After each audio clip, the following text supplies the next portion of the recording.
monde, j'espère que vous allez bien. On se retrouve aujourd'hui pour ma vidéo favori et découverte du mois de novembre. Je souhaite la bienvenue à tous les nouveaux abonnés et si vous voulez nous rejoindre, n'hésitez pas en cliquant sur le petit bouton juste ici en bas de l'écran. Je suis désolée pour la lumière, aujourd'hui il fait super gris, il fait froid, j'ai mis mon gros gilet et du coup je me rends compte dans l'écran de contrôle que ouais, ça fait une ambiance un petit peu particulière, donc désolée pour ça. Ça ne va pas nous empêcher de parler du sujet du jour qui est donc les favoris et découvertes. Et je commence tout de suite par un fond de teint de chez Clinique. Alors je mettrai tous les liens des produits que je vous présente en barre d'infos. Et pour Clinique, il y a aussi un petit code promo. Donc ce fond de teint, c'est l'Even Better Glow. C'est le fond de teint révélateur d'éclat SPF 15. Donc qui est le dernier fond de teint de chez Clinique. Et donc je l'ai reçu, hein, merci Clinique. Et quand j'ai vu la description du produit sur la plateforme Octoly, tout de suite j'ai dit celui-là il me faut, je veux absolument l'essayer. Pourquoi? Parce que, alors déjà oui, c'est un fond de teint glow lumineux qui va apporter beaucoup de lumière au visage. Il est fait pour tous les types de peau. Mais surtout, il est enrichi en vitamine C qui va venir apporter une correction sur les taches de soleil et également sur les cicatrices d'acné. Donc quand j'ai vu ça, j'ai dit « Ah là là, faut absolument que je l'essaye !» Parce qu'en ce moment, c'est vrai que j'ai de nouveau des problèmes de peau. Je suis d'ailleurs en train d'adapter ma routine soins à tous ces problèmes-là. Je vous ferai probablement une vidéo. Là, je viens de commencer. Ça a l'air de pas mal fonctionner, mais je préfère être sûre que ça fonctionne vraiment pour vous la présenter. Donc on verra ça pour plus tard. Et ce fond de teint est également enrichi en vitamine E, qui va avoir un effet contre les radicaux libres, et en acide salicylique, qui va venir un petit peu exfolier la peau tout en douceur, et du coup va venir apporter de l'éclat et un teint unifié. Donc c'est exactement ce que je recherche. Alors quand même que je vous dise quelque chose sur ce fond de teint, parce qu'il y a un tout petit point quand même négatif sur ce fond de teint. Vous allez voir pourquoi c'est tout de même mon favori juste après. Il est dit comme un fond de teint glow, et alors au niveau du glow, on est servi. Il est mais hyper lumineux. Il donne un éclat de folie au visage. Du coup, le fait qu'il soit lumineux comme ça, je trouve qu'il a tendance, utilisé seul comme ça, à faire ressortir malheureusement les pores. Moi, c'est vrai que les problèmes entre guillemets hein, de pores visibles que j'ai sur la peau se situent ici, juste à côté du nez, et je trouve qu'il accentue un petit peu les pores. Donc, ce que j'ai voulu tenter, c'est de le mélanger à mon autre fond de teint Clinique, c'est le Anti-Blemish Solutions, qui celui-ci est un fond de teint qui va traiter vos imperfections pour les peaux à tendance acnéique, les peaux à problème, celui-ci il est parfait. Et celui-ci a fini du côté, un petit peu plus du côté mat. Il n'est absolument pas déshydratant. Et du coup, en mélangeant les deux, j'ai le fond de teint parfait, le combo idéal. J'ai deux fonds de teint qui vont venir, bien sûr, masquer toutes mes imperfections. C'est ce qu'on recherche, avoir quelque chose d'unifié au niveau du teint avec du fond de teint. Et en plus de ça, ils apportent du soin. Donc, il y a également de l'acide salicylique dans l'anti-blémiche. Et le combo des deux est parfait. Celui-ci, l'anti-blémiche, il vient un petit peu calmer l'effet glowy du Even Better Glow, qui, du coup, ne donne plus du tout cet aspect pores visible. Et bah, ça, c'est la perfection. J'ai trouvé le fond de teint parfait. Du coup, c'est vrai que sur Insta Story, je vous avais montré que j'avais dernièrement acheté le Vanish Stick de chez Hourglass. C'est pour vous dire, le Hourglass, je l'ai mis qu'une seule fois. Et tellement je trouvais le combo génial, je n'ai utilisé que cela. Le teint est superbe, sublime avec ces deux fonds de teint. Ensuite, on reste dans les produits teints avec ce bronzer de chez Estée Lauder. Donc celui-ci, il est hyper connu, je pense que vous en avez déjà entendu parler, c'est le Bronze Goddess. Donc celui-ci, je l'ai également reçu de la marque. Merci beaucoup Estée Lauder. Je vais juste vous montrer quelque chose les filles, vous allez comprendre. Donc il se présente, je vous montre, avec un petit pinceau, comme ceci, bon, que j'utilise pas, j'ai largement assez de pinceaux, hein, vous l'avez vu dans ma dernière vidéo. Et donc il se présente comme ceci, il y a un gros miroir. Voilà, donc j'ai l'air en teinte numéro 2 médium. Et je pense que vous pouvez vous en rendre compte comme ça à la caméra. Il ne correspond pas du tout à ma carnation. Malheureusement, il est un petit peu trop rouge. C'est vrai qu'il m'aurait fallu la teinte numéro 1. Mais en regardant un petit peu les swatchs sur internet, bon, je m'étais dit, ouais, le 2, du coup, bah, c'est la couleur juste au-dessus, ça pourra aller.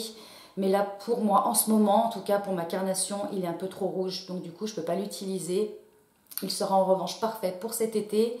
Et je tenais quand même à vous en parler parce que ce bronzer-là a la particularité d'avoir des agents séborégulateurs à l'intérieur.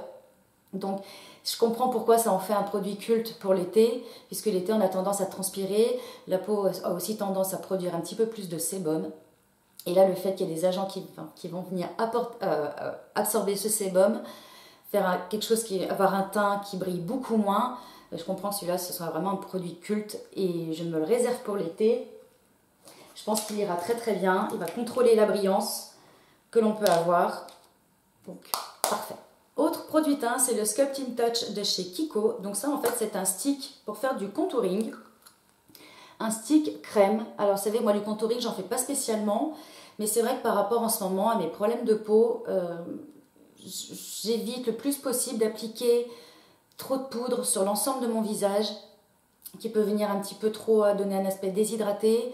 Déjà que j'ai des imperfections, il y a déjà bien assez de choses sur ma peau. Et du coup, je voulais trouver un stick pour faire du contouring en crémeux. Et celui-ci, il fait très bien le job. Si c'est les premiers pas dans le contouring, ben, je trouve que ce produit-là est parfait. Je l'ai en teinte numéro 200, c'est la plus claire.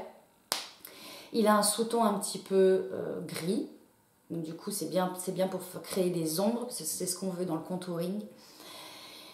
Et il s'estompe très facilement. La chose à savoir, c'est qu'il n'est pas très pigmenté. Donc justement, si vous débutez dans le contouring, c'est parfait. On ne va pas se faire des grosses traces, on ne va pas faire beaucoup de démarcations. Très facile à estomper. Une fois qu'il sèche, il a un fini poudre, puisque finalement, ça ne colle absolument pas à la peau. Donc très belle découverte, j'aime beaucoup ce produit. Celui-ci, je l'avais acheté en magasin, je vous mettrai les liens de toute façon internet. Dernier produit dans la catégorie teint, justement, je vous parlais de pores qui pouvaient être visibles sur la peau. Et j'ai ressorti ma poudre de chez Too Faced. C'est la Primed and Poreless, qui est un boîtier, c'est une poudre libre, qui est très très très fine et qui est justement faite pour, j'utilise pour vraiment combler les pores, si jamais je vois qu'on voit encore un petit peu trop mes pores. En toute honnêteté, ce n'est pas vraiment une nécessité, mais bon, vous me connaissez, vous savez que je recherche toujours la perfection, toujours le petit détail. Bon, puis c'est tellement un plaisir de se maquiller que bon, voilà, c'est pas... Ça fait vraiment bien le job. Je l'applique avec un pinceau de chez Real Techniques. C'est le Setting Brush, qui a un petit pinceau comme ceci. Donc, je trempe le pinceau à peine dans le produit. J'enlève l'excédent de poudre et je viens vraiment appliquer là où, finalement, j'ai soit un excès de brillance, généralement dans la journée, soit où je veux que mes pores disparaissent.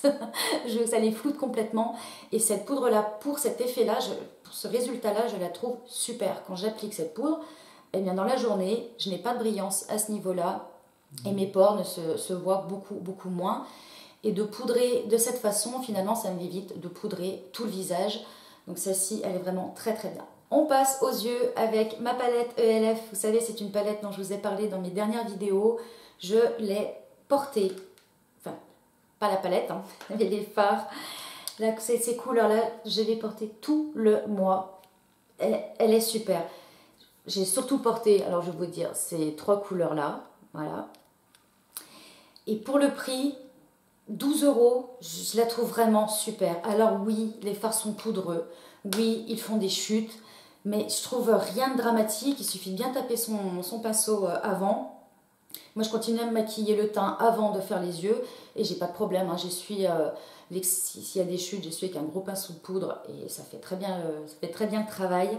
Donc cette palette, c'est vrai que je vais la présenter un petit peu plus dans ma vidéo. 20 minutes. Petite routine express en 20 minutes pour être prête le matin. Et du coup, je vous montre que je l'utilise, je vous montre comment je pose les fards, etc. Si ça vous intéresse, allez jeter un œil à cette vidéo-là. On termine avec un produit corps. Donc celui-ci, c'est un produit que j'ai reçu de chez Garantia. C'est la formule ensorcelante anti-peau de croco. Donc c'est à 3 en 1. C'est un lait corporel qui va venir raffermir, gommer, du coup sans grains et sans eau, et hydrater la peau pendant 24 heures. Ce qui m'a fait flasher dessus, c'est le fait qu'il ait 98% d'ingrédients d'origine naturelle. On a du beurre de karité bio, des extraits de miel et de rose bio, du jus de citron frais bio, de l'huile de lin bio. On retrouve aussi à l'intérieur du jojoba. Il est sans parabènes, sans phénoxyéthanol, sans silicone. Je trouve que ça fait du bien, voilà, d'avoir un produit avec tout ce que je vous présente, tout ce que j'utilise. Ça fait du bien d'avoir un produit hyper clean comme ça. Et au niveau de l'application, au niveau de l'efficacité, il n'y a rien à dire. Il hydrate très bien la peau. Vous savez, j'ai la peau sèche ici, derrière les bras. Parfois, ça fait comme des petites granules, vous voyez. J'ai la peau lisse, il n'y a aucun problème. Il permet de s'habiller rapidement et il est très bien pour les peaux sèches. Je ne le conseillerais pas pour les peaux à tendance atopique parce que je pense qu'il ne sera pas assez fort. En tout cas, pour les peaux sèches comme la mienne, il convient très très bien. Il sent super bon, très bon produit. Et voilà pour ma vidéo favori et découverte du mois de novembre. Je vous souhaite une très très belle journée. N'hésitez pas à liker la vidéo et à me laisser des commentaires. Et je vous dis à très bientôt pour un prochain rendez-vous beauté. Bye!